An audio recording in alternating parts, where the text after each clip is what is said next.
अस्सलाम वालेकुम जी, this is वक़ार रियाज़ आपको डिजिटल प्लेटफ़ॉर्म में खुशामदीद। सब्सक्राइब करें, लाइक करें, शेयर करें, शुक्रिया। बड़ी नाज़ुक सूरत-ए-हाल है, बड़ी पतली सूरत-ए-हाल है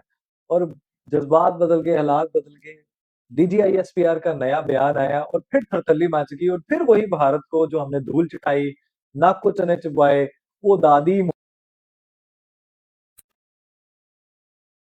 लगी हुई है, वो बदलेगी, वो आग कभी नहीं बुझनी है। क्योंकि वो जो हमने 6-0 कहा था, 7-0 कहा था, उसको एक्नॉलेज, उसको एंडोर्स जो किया है, वो किया है ट्रंप ने। और उससे बड़ी खुशखबरी ये आ गई कि उसका इत्तेहादी अमेरिका था। तो अमेरिका ने क्या किया है, वो जनाब 2030 तक पाकिस्तान को वो एआईएम जो 120 है सी-8 और वो भी अपग्रेड वर्ज़न जनाब, मिसाइल जो है एयर टू एयर मार गिराने वाले वो देगा अमेरिका पाकिस्तान को 2.5 अरब जो है वो ट्रिलियन डॉलर का जो कंपनी को दे भी दिया गया है।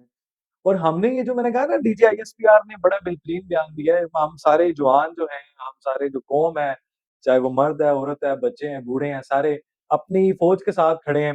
एक बात जो है ना वो हर बार इनको चुभती है कि रेफर्ड बाय जो एंडोर्स बाय ना इनके अब्बा जी ट्रम्प जो हैं, वो उनकी तरफ से हमेशा होता है, जिसकी वजह से मोदी को जो है ना वो आग लगती है, मिर्चें लगती हैं कि ट्रम्प जो है ना वो दुखती रग पे हाथ रख लेता है और फिर बाद में कोई ना कोई जो बेइज़्ज़ती गजब बेइज़्ज़ती है वो जो धूल चटाई है हमने नाको चने चबवाए हैं, ज़लीलो-ख्वार हुए हैं हमारी वज़ह से ये इनको ज़िल्लत और रुसवाई का सामना करना पड़ा है। हर जगह बेइज़्ज़त हुए हैं, हर जगह इनका जो है वो वफ़द बेइज़्ज़त हुआ है, हर जगह दुनिया में इनको जो है वो ज़िल्लत और रुसवाई हुई, बेइज़्ज़ती हुई, गजब बेइज़्ज़ती के बाद भी पिटाई के साथ खड़े हुए थे और इनका जनाब वो एक चीफ जो है बेचारा वो भी गजब बेइज़्ज़ती का शिकार रहा। एक भी मुझे बताएँ, एक भी नहीं जहाज़ गिरा सके और हमने 7 और हम नहीं कह रहे, दुनिया कह रही है और फिर दुनिया ने हमें इज़्ज़त भी इसी वजह से दी है अल्हम्दुलिल्लाह। तो हम तो टेक्नोलॉजी के दौर में हैं, हम तो टेक्नोलॉजी को ज़रूर जो है वो अडॉप्ट कर रहे हैं। बिल्कुल हर टेक्नोलॉजी को जो है वो अडॉप्ट करेंगे, उसके साथ चलेंगे, लेकिन हथियारों की दौड़ में हम नहीं आपके साथ। ये भारत का काम है, ये अब दहशतगर्दी जैसे ये देखिए जाफ़र एक्सप्रेस को टारगेट किया हुआ है, बलूचिस्तान को टारगेट किया हुआ है, फिलहाल हिंदुस्तान ने सिंध जाने वाली ये शिकारपुर, ये ट्रैक उड़ा दिया, कभी कुछ हमला कर दिया, कभी कुछ कर दिया। मतलब इतने शाहिद मौजूद हैं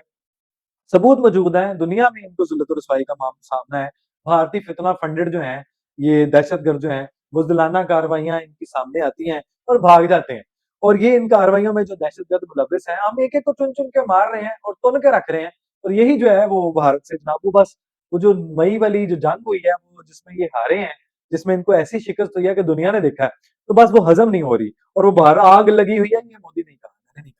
कहा। खैर आप इस दौरान आप चाचू की फ्लाइटें मत भूलिएगा, चाचू की जो है वो कलाबाज़ियाँ, चाचू का जनाब वो परफ़ॉर्मेंस को ना भूलिएगा। गुड गवर्नेंस और लीडरशिप में चाचू अब डॉक्टर बन गए हैं। वज़ीर-ए-आज़म शहबाज़ शरीफ को मलेशिया से जनाब एज़ाज़ी पीएचडी की डिग्री दे दी गई है, जिसकी वजह से शायद जो इलाज नियाज़ी महात्मा साहब का चल रहा था, उसमें बेहतरी आई है और उसी की वजह से शायद पंजाब काबीना ने फैसला किया है कि जनाब नियाज़ी महात्मा साहब को अब एटीसी रावलपिंडी के थ्रू जो है वो 9 मई के मुकदमात में पीटीआई के लिए जो है वो एक खुशखबरी है कि 9 मई के मुकदमात में बानी पीटीआई का जेल ट्रायल स्टार्ट है और पंजाब काबीना ने इसकी मंजूरी दे दी और वीडियो लिंक के थ्रू जो है पेशी पेश करने की इजाज़त भी मिल गई है। आप ज़रा दिखाएँ इसका एक झलक यूथियाज़ एंड इम्रांडोज़ मुर्शद ये मतलब अपने वो एक बंदे ने हमारा एक बड़ा प्यारा भाई है शाहिद कामरान शाहिद साहब, मैं बड़ी उनकी इज़्ज़त करता हूँ, बड़ा उनको सुनता हूँ। वो सही कहते हैं वो शख्स, वो सही कहते हैं कि ये तो अपने बाप के ना छोड़ें, ये अपने माँ को ना छोड़ें। ये जो है ना इतना न्याज़ी महात्मा यूथिया किस्म का जो है ना ये दिमाग है, मराठू किस्म का दिमाग है। तो यही है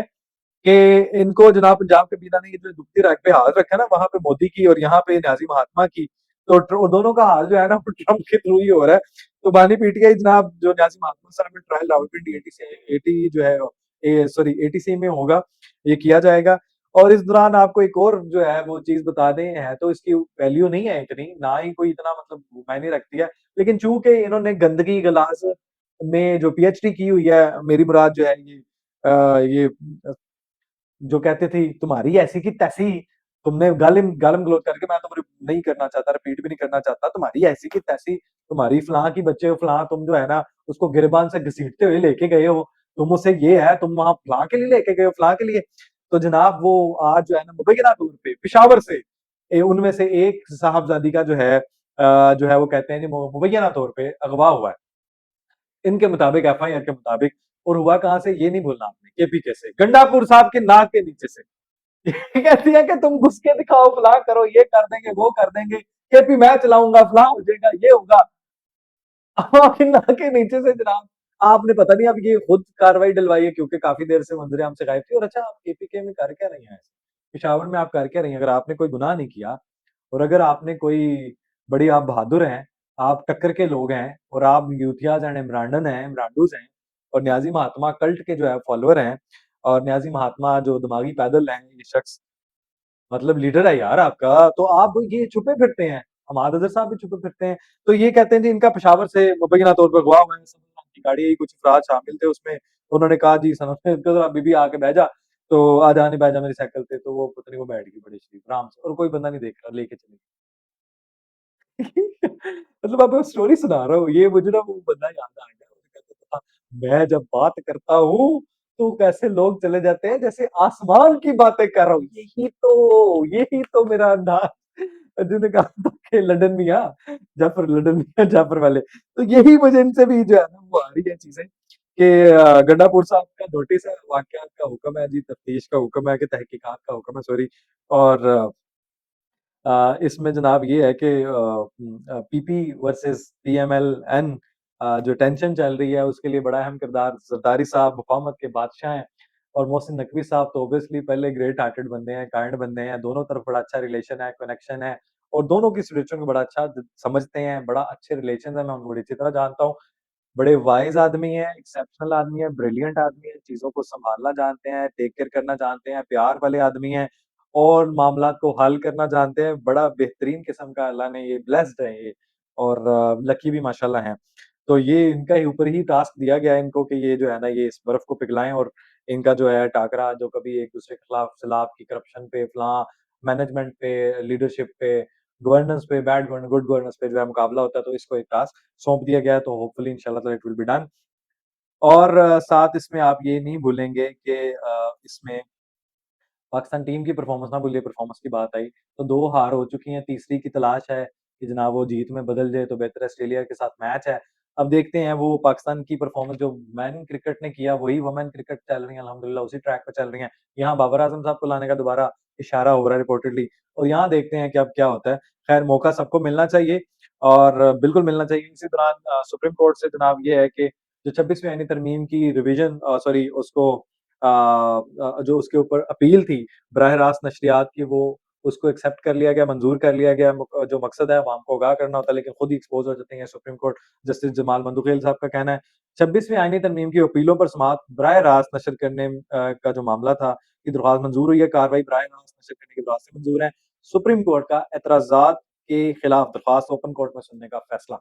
तो वैसे मैं आपको एक बात बताऊँ अपने दिल की, हम तो खुश होते हैं, लेकिन साथ ही सोशल मीडिया भी बड़ा बिकता है। फुल बिकता है। क्योंकि जब सेशंस होते हैं, चाहे वो नेशनल असेंबली के हों, पंजाब असेंबली के हों सेनेट के हों सुप्रीम कोर्ट का हो सेशन, बड़ा अच्छा जाता है और लोगों को जनाब एंटरटेनमेंट भी होती है और लोगों को इन्फॉर्मेशन भी मिलती है। और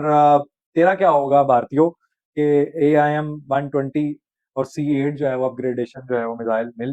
मिल जाएँगे और फिर अब आपका जनाब जो आपका दंगा, फ़साद, दहशतगर्दी, जंग का जो ख्वाब है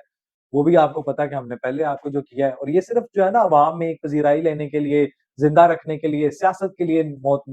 महात्मा साहब, न्याज़ी साहब भी करते हैं और मोदी साहब भी करते हैं, दोनों में एक चीज़ बड़ी कॉमन है वैसे। और इस दौरान जनाब वो सेनेटर मुश्ताक साहब को भी रिहा कर दिया गया, 111 दूसरे लोगों ममालिक से भी हैं, उन लोगों को भी रिहा कर दिया गया है इसराइल की तरफ से, लेकिन इतनी गंदी, घटिया, भयानक जेल है कि वहाँ पानी भी नहीं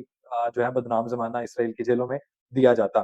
तो ये इनके हालात हैं, लेकिन सबसे बड़ी मज़े की बात वही है कि 6-0 और 7-0 का जो है ना इशारा वो डीजीआईएसपीआर साहब तो करें ही करें, लेकिन वो तो चलें उन्होंने ब्लूमबर्ग को भी इंटरव्यू दिया और भी दूसरे नशरियाती इदारों को, बैनुल-अक़वामी इदारों